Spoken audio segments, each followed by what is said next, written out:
Même pour un pays comme le Liban, 2024 a été une année tumultueuse.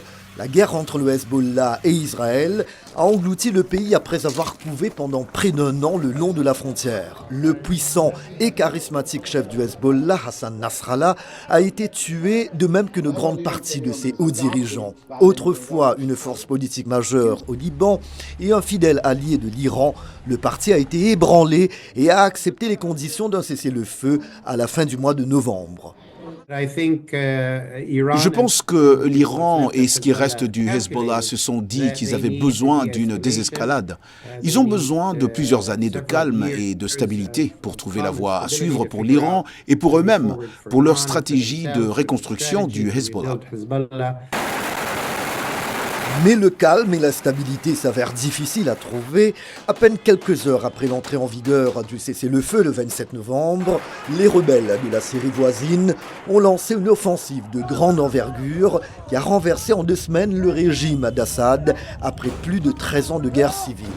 Le Hezbollah a joué un rôle prépondérant pour maintenir Assad au pouvoir. Dans une guerre avec tous ces éléments changeants, vous comprenez parfaitement, comme toute force en Syrie, que vous avez juste une chance.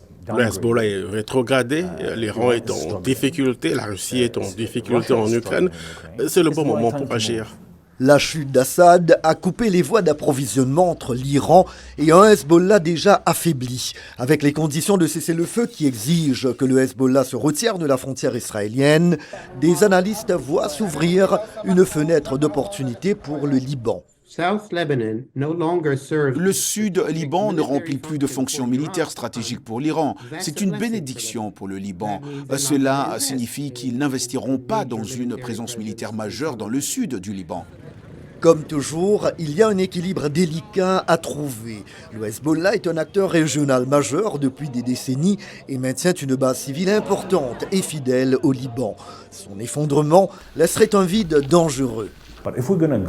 Si nous voulons une défaite totale et écrasante du Hezbollah comme celle du Baas en Irak, nous allons assister à une guerre sans fin de la région où les voitures piégées vont exploser de Bagdad à Jérusalem, le Liban lui-même s'effondrerait. Avec les événements qui se déroulent à un rythme vertigineux dans toute la région, le Liban est confronté à une incertitude majeure en 2025 et sa population se prépare à une nouvelle année marquée par des violences.